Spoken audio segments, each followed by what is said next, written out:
안녕하세요. 화상관증인 홍현필 변호사입니다. 예, 오늘은 제가 이게 지금 이제 5월 15일 날 하는 집회인데, 그 전에 이제 101기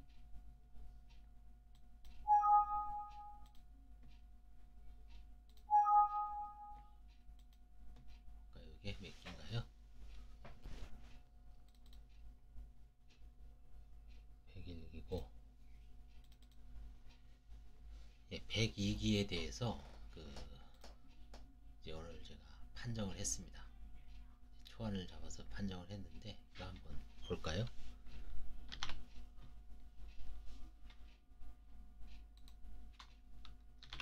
네, 요겁니다.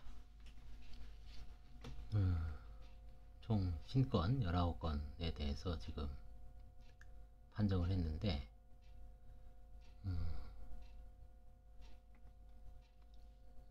일단 면책되는 게 하나, 둘, 셋, 넷, 다섯, 여섯, 일곱, 여덟, 아홉, 열, 열하나, 열둘, 열셋, 19건 중에 13개는 뭐 아무리 살펴봐도 뭐 환가하든지 뭐 불허가 사유를 찾아볼 수 없습니다. 물론 엄격하게 조사를 하면 뭐 불허가 사유에 해당될 수 있을지라도 의미 있는 불허가입니다. 뭐 재산을 크게 빼돌렸다든지 채권자들한테 아주 크게 손해를 끼쳤다든지 그런 류의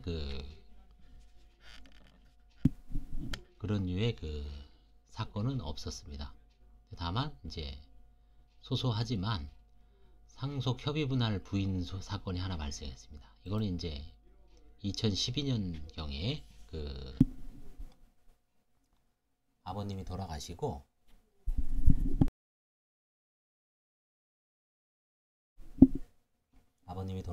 이제 어머니하고 다른 형제들 명의로 이제 부동산을 등기한 겁니다. 그 다음에 이제 소득이 좀 가용소득이라고 있죠. 지금 중위소득이 100분의 60, 1인일 때 생계비가 102만원, 2명일 땐 174만원. 근데 이제 1인 가구일 때 본인 소득이 뭐 150 정도를 초과했을 때 이제 가용소득이 나오죠. 세저 생계비를 빼고. 그럴 경우에 이제 개인회생을 해야 되는 게 아니냐라는 이제 의문이 있을 수 있습니다. 현행 실무이기도 하고요. 그런 경우라도 이분은 채무가 8억이 넘습니다. 5억 넘으면은 무담보 채무 5억이면 어떻습니까? 개인회생이 불가능하죠. 일반회생을 해야 돼요. 일반회생을 하려면 담보권자의 4분의 3, 일반 회생채권자의 3분의 2, 67%의 동의를 얻어야 되는데 만만치가 않죠. 그리고 과연 이 소득이 10년간 꾸준히 나이도 많아요. 그래서 10년간 꾸준히 있으리라는 보장도 없고, 그래서 일반 회생으로서의 어떤 가능성도 아무리 파산보다 회생이 우선이 원칙이라고 하더라도 개인 회생이 가장 우선한다 그랬죠. 그 다음에 회생, 파산. 개인 회생은 불가능하고 회생을 해야 되는데 가능할지 의문입니다. 그런 경우에 결국 파산을 해주되 이건 세금이 많거든요.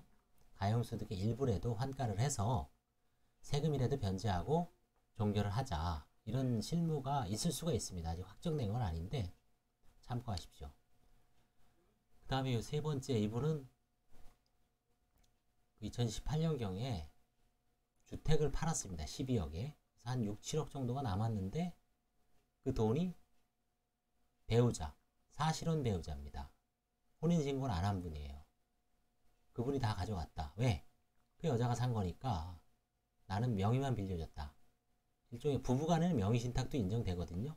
그래서 그 대금이 만약에 그 여자로부터 나왔다는 게 입증되면 뭐 정당하다고 볼 수가 있죠. 근데 이제 이게 서로 헤어졌으니까 소명 협조를 못하면 그 통장에 돈이 찍힌 거는 가져왔어요. 다만 사실혼이 파기돼서 제3분할 청구권도 행사할 수 있거든요. 이분이 뭐 나름대로 지금 건강이 안 좋아서 이제 지금 병원에 있는데, 그런 경우에 관제인이 제3분할 청구를 해서 일부라도 채권자를 위해서, 아직 제척기간 지난 건 아니거든요. 사실은 파탄은 얼마 안 됐으니까 한 1년뿐이 안 됐으니까 소송이 가능할까? 이게 이제 검토를 해야 됩니다. 그 다음에 요거는 이제 동생한테 편파 변제한 게 뭐 소액이라도 좀 보이고 있습니다. 그 중에 다른 채권자들의 금융회사로부터 대출을 받았어요. 그래서 이런 경우는 좀 문제가 되죠. 예를 들어서 뭐 거래대금으로 다 받은 거를 동생한테 좀 뭐 소액을 변제했다. 이건 넘어가는데 기존에 있는 거래대금 플러스 또 대출까지 받아서 동생을 주고 그 채무는 면책을 받는다. 조금 좀 문제가 있을 수 있어서 이거는 좀 이제 동생하고 환가를 시도하고 있습니다. 마찬가지로 또 편파 변제가 있고요. 또 이것도 동생과 관련된 또 편파 변제가 있습니다. 이렇듯 이 편파 변제는 주로 가까운 지인들, 친족한테 문제가 되죠. 그래서 제가 늘 강조하지만 이 보편 상자 그 관련된 이 편파 변제가 참 빈번합니다. 그래서 하나, 둘, 셋, 넷, 다섯, 여섯 건은 이제 환가를 하거나 좀 심층적으로 더 추가적으로 조사해야 될 상황입니다. 그래서 이게 이제 오늘 제가 쭉 판정을 했고요. 그 다음에 이제 오늘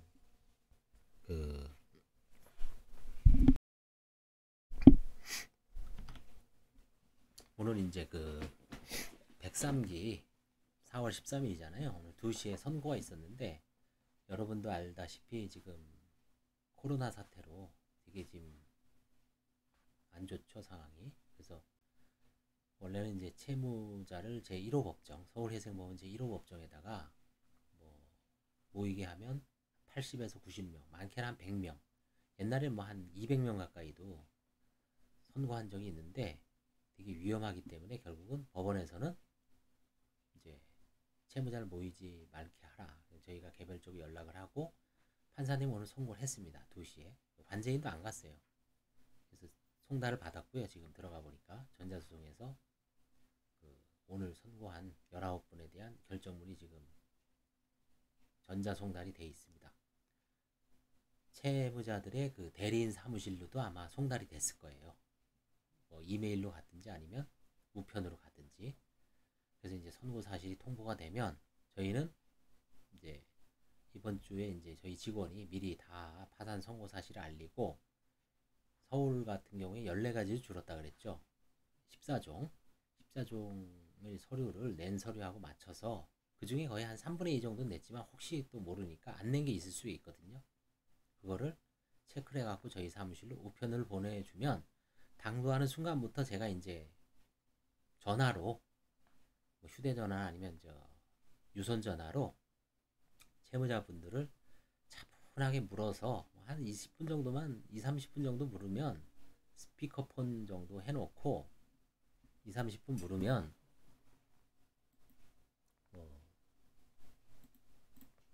웬만한 거는 다 조사를 할 수가 있습니다. 그래서 오늘 19건 이제 선고가 됐고요. 이제 최초로 103기거든요. 한번 보겠습니다. 대충 어떤 게 있는지 여러분들 한번 궁금하시진 않겠지만 이겁니다. 제가 사건하고 채무자는 가렸습니다. 흰 걸로. 이 제1회 집회가 7월 10일입니다. 오늘 4월 13일이죠. 약 3달 후죠. 집회 시간은 16시. 그 다음에 이제 제가 다음 주에 조사를 하면서 여기다 관제인 의견, 아까처럼 폐지 면책이냐, 뭐가 문제가 있는 거냐, 특이점을 여기다 쓰게 돼 있어요.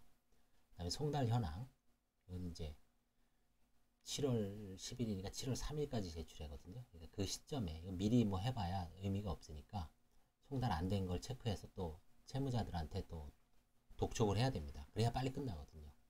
그 다음에 이제 이의 채권자들이 있으면 그건 또 심층적으로 뭔가 문제가 있는 건지, 진짜 적합한 이의가 있는 건지, 재산을 빼돌렸다고 하는 건지, 아니면 단순히 그냥 저 사람 뭐 미우니까 면책을 해주지 말라는 취지인지, 이제 그런 거를 다 조사를 해서 보고서에 반영을 합니다. 그래서 이제 이 19명은 이제 오늘부터 스타트가 되는 겁니다. 그래서 특별한 문제가 없는 분들은 아까도 101기, 이게 이제 103기거든요. 101기는 이제 5월 달에 저거 하는 거고, 102기는 6월 10일 날, 오늘 한 게 103기는 7월 10일 날 재판이 있는데, 이런 경우는 이제 그 세 달 후면은 이제 종결이 될 겁니다. 그래서 이 19분은 이제 오늘로서 스타트가 돼서 최대한 신속하게 제가 마무리 종결을 할 예정입니다. 19건 중에 뭐 한 지금 잠정적으로 제가 봤더니 이번 기수도 한 8건 정도가 문제가 될 것 같아요. 제가 초안을 놓고 봤을 때. 자, 뭐 이제 오늘 101기를 103기가 선고됐고요. 그 다음에 이제 101기 6월 12일 날 재판하는 102기에 대해서 제가 이제 판정을 했습니다. 나름대로 잠정 판정을 하고 기초 보고서도 써놨어요. 이제 여기다가 이제 더 다음 주부터는 또 소환을 해서 심층적으로 더 조사를 할 거고요. 이제부터는 코로나에 관계없이 문제되는 사람들은 전화가 아닌 마스크 쓰고서 이 뒤에 그 앉혀놓고 이제 정밀 뭐 저도 마스크 쓰고 채무자도 마스크를 쓰고 이제 정밀 상담을 하고 필요한 자료가 있으면 또 요구를 하고 좀 심층적으로 이제 파산의 진면목으로 들어가는 겁니다. 폐지 면책하신 분들은 진짜 아무리 뭐 서류만 봐도 채무도 과거에 발생한 거고 그 다음에 재산이 없어요. 지금 일단 기본적으로 아무것도 없어요. 진짜 있어도 아주 소액이고 뭐 차, 중고차 한 15년짜리 보험 해약금도 2, 300 그 다음에 뭐 보증금도 없어서 남의 집에 얹혀 사는 거죠. 주변 친인척의 도움을 받아서. 그 다음에 소득도 일용직입니다. 일용직이라는 건 뭐냐면 일이 있어야지 자기 생계를 해결하는 분들입니다. 되게 어떤 이 자본주의에서 가장 밑바닥에서 되게 실존을 생존을 걱정해야 되는 분들이죠. 우리가 늘 어떤 안정적인 직장이 있고 금액이 많고 적음을 떠나서 하다못해 내가 어디 이런 로펌타워에 이제 수희 아저씨 같은 경우 한 60세가 넘어도 내가 여기 꾸준하게 다니면 2교대로 다니면 한 달에 월급을 뭐 170이든 160이든 180이든 받는다. 그리고 특별한 사유 없으면 잘못을 하지 않으면 잘리지 않는다. 이런 분들은 나름대로 안정성이 있죠. 근데 그런 게 없이 인력사무소라든지 아니면 뭐 대리운전, 코리와 온다든지 이런 분들 얼마나 불안하겠습니까? 그죠? 딱 일이 없진 않죠. 중간중간에 일이 있습니다. 다 긁어 모아야 한 달 그 소득이 뭐 100만원, 150은 안 되는 것 같아요. 그런 분들은 대부분 이제 면책이 되죠. 그래서 이제 이렇게 이제 하고 내일부터는 요 102기, 요 102기는 5월 15일 날 이제 재판을 하는 겁니다. 이미 조사도 다 됐고, 그 다음에 보고서도 어느 정도는 다 됐고요. 그 다음에 8건 정도가 되는 심층 대상자를 추가 조사도 다 했고, 직접 불러서 또 화해할 사람들도 한 건을 제외하고는 전원 다 이제 화해를 했습니다. 한 사람 더 추가적으로 더 이제 조사 자료를 갖고 와서 문제가 되면 환가를 하고 뭐 별 문제가 없으면 이제 넘어가기로 그런 식으로 지금 했습니다. 그래서 내일부터는 요 102기를 하고 또 요 끝나면 요 지금 밀어놨던 거 이제 소송 수계라든가 부인 청구 이런 거는 진짜 뭐 좀 어떤 정규 시간은 잘 안 되죠. 뭔가 좀 닥쳐야죠. 항상 사람의 어떤 버릇이 몰려야 하는 거고 그때 이제 에너지가 발생하기 때문에 이제 좀 밀어놨습니다. 한번 하면은 이제 이번 주에 다 끝장을 보고 이게 어느 정도 되면 원래 이제 오늘도 제가 좀 자전거를 좀 타러 가려고 그랬는데 101기 끝나고 103기도 선고되고 요거 방송 끝나면 요 서초동 좀 언더 코스 좀 1시간 정도를 뭐 동네 마실 나간다고 생각하고 우면산은 못 갔으니까요. 요 가까운 동네라도 한번 한 30분에서 1시간 정도 언덕 위주로 이건 MTB거든요. 하드테일 이거 타고 아마 언덕 올라도 한 30분에서 1시간만 타도 땀이 엄청납니다. 이게 언덕에는 아주 최고의 그 최강입니다. 최강. 예.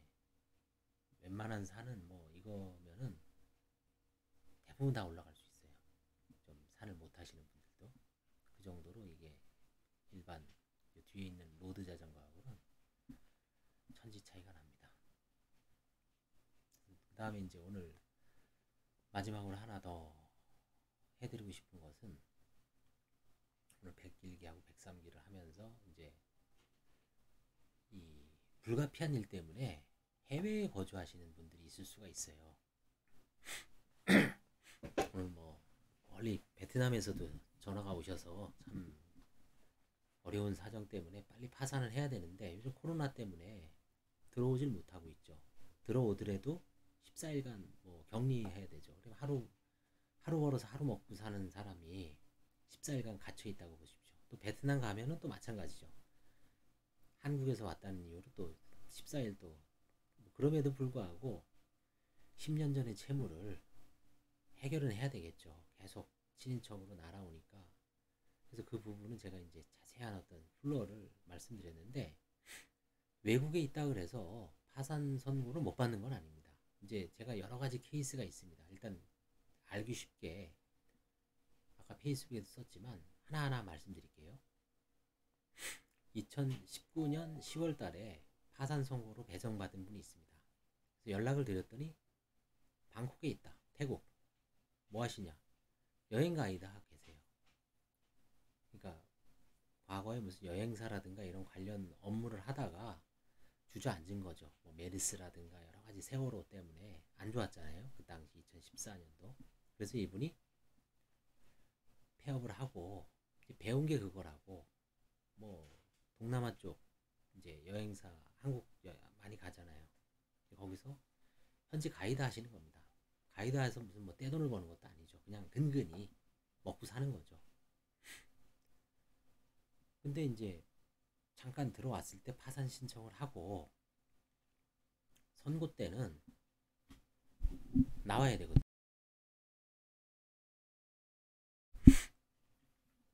선고 때는 참석을 해야 되는데 참석을 안 하면 선고를 안 하는 판사님이 있습니다. 그런 분들한테 걸리면 무조건 나와야 돼요. 안 오면 선고를 안 합니다. 그래서 그때는 아주 엄격하신 판사님이라서 선고를 못 받았어요. 그분은. 그 이후에 뭐 받았는지 안 받았는지 모르지만 받았으면 벌써 끝났겠죠. 비행기 값은 깨지죠. 일단 선고날 한번 와야 되지.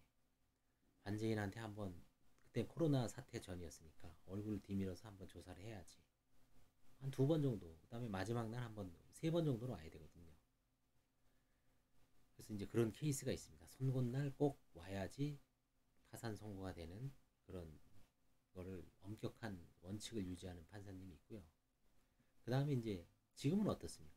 오늘 제가 103기 선고됐죠. 비상상황이죠. 코로나 모이면 안 되죠. 오늘은 그냥 안 와도 뭐 국내를 불문하고 선고했습니다. 19명 다 선고 의사가 있어서.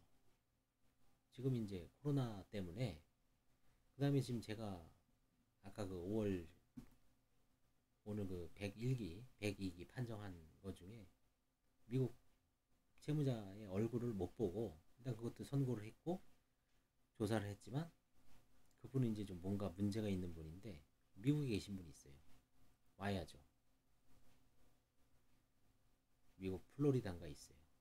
이렇게 해외에 체류하면서 지금 해외에 체류 중인 분은 한국에 올 수만 있다면 뭐 다른 지방은 몰라도 서울해생법원에서는 잽싸게 그 파산 면책 신청을 하고 이게 뭐 지금 사태가 언젠가 진정될지는 아무도 예측할 수가 없죠. 그렇죠? 뭐 싱가포르만 하더라도 최우수 방역 모범국이었죠. 대만 다음으로.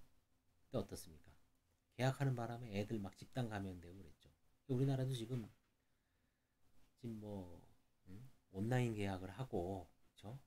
온라인 계약을 하고 정식으로 진짜 오프라인 계약을 할지 안 할지는 좀 신중하게 검토를 해야 될 것 같습니다. 그래서 지금 예전부터 또 예전 그 해외 케이스 네 번째는 뭐냐면 그건 이제 예전 일인데, 이분은 이제 돈 버는 그 필리핀입니다. 그래서 일단 파산 선고를 받았어요. 국내에서 선고 날 왔습니다. 그리고 이제 필리핀으로 파산 선고 받는다고 해외여행을 못 가는 건 아니에요. 지금 이제 코로나 때문에 그렇지, 코로나가 없다는 전제하에 필리핀에 가서 이제 일을 합니다. 계속 한 2달 3달. 그리고 나서 이제 관제인이 이제 연락을 하죠. 뭐 부친이라든가 친인척 통해서, 아니면 대리인 사무실 통해서 언제 관제인 사무실로 나오십시오. 아니면 파산 선고가 됩니다. 그럼 나오는 거죠. 그럼 선고받고 관제인한테 잘 얘기하면 조사까지 받는 거죠. 한 번에. 그리고 가는 거예요. 다시 또 일을 해요. 언젠가 또 한 2~3달 후에 재판 나오죠. 다시 오는 겁니다. 뭐 그런 식으로 해서 왔다 갔다 하면서, 물론 비행기 값은 좀 부담되겠지만, 뭐 빚이 뭐 몇 천만 수천만 원인데 이거보다 더 급한 게 어디 있겠어요. 그렇죠? 그런 식으로 해서 면책을 받았습니다. 그분도. 그래서 해외와 관련된, 불가피하게 내가 해외와 먹고 살기 위해서 해외에서 먹고 사는 케이스가 많죠. 오히려 좀 우리나라에서 일자리를 못 잡아서 중국이라든가 동남아라든가, 아니면 뭐 우리나라보다 좀 못 사는 나라에 가서 기회를 모색하는 분들이 많죠. 그래서 그런 분들은 또 얼마든지 잘 이용하면, 뭐 파산 선고 및 면책 절차 중에 왔다 갔다 하면서, 지금 이제 코로나 때문에 그런 게 힘들 수는 있어도 그냥 국내에서 뭐 빨리 면책을 받고 좋은 기회가 될 수 있죠. 지금 선고를 안 받아도, 뭐 선고 날 출석을 안 해도, 아니면 관제인 사무실 직접 출석을 안 하고도 이제 면책하는 사례가 나오기 때문에, 관제인 아까 그 113명은 제 얼굴 못 봤죠. 아직 선고 날 안 왔죠. 이제 조사 전화로 했죠. 그다음에 마지막 1회 집회 때 이제 뭐 안 나와도 될 거예요. 안 나와도 지나갑니다. 판사님이 모이지 말라 그랬잖아요. 코로나 때문에.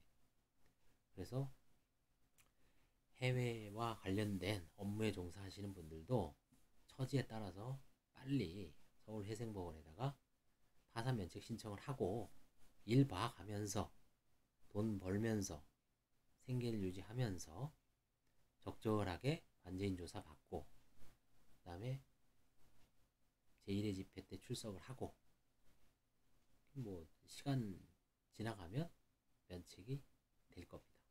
그런 식으로 지금 운영을 하고 있기 때문에 좋은 기회가 될 수가 있습니다. 그래서 해외에서 좀 계신 분들도 한번 이 유튜브를 보셨으면 주변에 많이 전파해서 좀, 오늘 저 베트남 전화 오신 분 뭐 깜짝 놀랐어요. 야, 역시 그쵸. 이제 뭐 어차피 10년 지났으니까 채무도 많이 늘어났을 겁니다. 형식상 절차에 의해서 한 6개월, 7개월 정도 걸리죠. 서울 같은 경우. 지방은 좀 더 걸릴 수가 있습니다. 그리고 준비하는 서류도 서울 같은 경우 지금 11개입니다. 11개, 14개. 지방은 여전히 29개죠. 지금 이번에 해보니까 엄청난 차이가 납니다. 관제인들도 저희도 좋아요. 그냥 뭐 부모 자녀가 안 보면 얼마나 좋아요. 그렇죠? 그거 뭐 찾는다 그래서 재산 은닉을 뭐 발견하는 것도 아니고, 내 돈을 버는 것도 아니고, 심만 들죠. 그렇죠? 채무자는 또 그거 안 되는 줄 알면서 또 그거 한숨 팍 쉬어야 되죠. 사실조회를 한다든지 뭐, 그거 다 29개 완결하는 게 쉽지가 않아요. 사실은. 그렇죠? 다 가족들이 옛날처럼 한 지역에 이렇게 딱 모여 사는 게 아니죠. 대가족이 아니죠. 다 뿔뿔이 흩어져 살죠. 그렇죠? 부모 따로, 음, 아버님은 이제 요양원에 계시고, 어머니는 시골에 계시고, 그 다음에 어머님, 아버님, 그 다음에 자녀들은 군대가 있고, 딸은 시집가 있고, 그렇죠? 대한민국 아주 팔도강산에 다 뿔뿔이 흩어져 있어봐요. 그거 엄두가 안 날 겁니다. 사실은. 아무리 내가 지금 힘들어서 돈도 있어요. 누가 도와준다고 해도 그거 다 구비해서 파산 신청한다는 데는 상당히 고통스럽습니다. 그래서 이번에 파격적으로 14개를 줄이고 뭐 부작용이 있을 수는 있지만 아직 뭐 보고된 것도 없습니다. 사실은 뭐 그거 한다 그래서 못 찾아내는 것도 아니에요. 오히려 쓸데없는 거 조사를 안 하니까 채무자한테만 집중하니까 더 잘 보여요. 채무자들은 오히려 더 슬퍼해야 돼요. 야, 이게 내 것만 보니까 내가 했던 행동들이 더 잘 드러나는 거예요. 사실 그것만 보고 있으니까 계좌도 아주 그것만 딱 보니까. 근데 옛날 같으면 정신이 막 분산되죠. 아우, 뭐 부모 거 보다가 채무자 거 통과하고 뭐 아들 거 봐야 되고 뭐 딸 거 봐야 되고 아유 정신 사납죠. 근데 지금은 다 때려치고 채무자 거만 딱 보니까 잘 보이죠. 그렇죠? 아까 19건 중에 8건씩 나와요. 문제되는 게. 그 중에서 이제 크게 문제 없는 거는 이제 좀 뭐 넘어가지만 그래도 최소한 한 4-5건 이상 튀어나옵니다. 그래서 이제 이런 식으로 파산 면책이 이루어지고 있는 겁니다. 101기, 102기, 103 이제 다음 5월달에 또 104가 나오겠죠. 100기는 지난주에 제가 다 기록 싹 버렸습니다. 거기서는 이제 면책될 부분 면책되고 지난주 금요일날 재판이 끝났으니까 판사님은 이번 주에 이제 면책 결정을 하고 파산 폐지하고 이제 송달하고 실무관은 공고하고 그렇죠? 저희는 이제 또 채권 조사한 거 보수 청구하고 이제 또 새로운 채권 조사한 거는 안내문을 보내죠. 채권 신고하라고. 이런 식으로 해서 계속 돌아가는 겁니다. 그래서 뭐 파산 관제인 매일 뭐 이제 뭐 제가 그 유튜브로 판례가 어떻고 뭐 보고서가 어떻고 이런 걸로 좀 떠들었는데 이제 이렇게 이제 좀 얼굴도 이게 지금 웹캠으로 촬영한 거거든요. 그렇죠? 여기가 이제 그 삼풍 아파트 쪽입니다. 이게 강남. 그래서 이런 일상으로 관제 업무를 수행하고 있습니다. 별거 없죠, 뭐. 그렇죠? 그래서 하여튼 파산 면책이라는 거는 결국은 경제적 갱생입니다. 갱생에 기회를 주자. 기회를 주는 거지 뭐 면책을 했다 그래서 그 사람의 어떤 삶이 근본적으로 바뀌고 이런 건 없죠. 그 속에서 일단 법적으로 책임을 면해주고 기회는 이제 그 사람이 잡아가는 겁니다. 어떻게 살지는. 그렇죠? 감사합니다. 도움이 되셨다면 좋아요와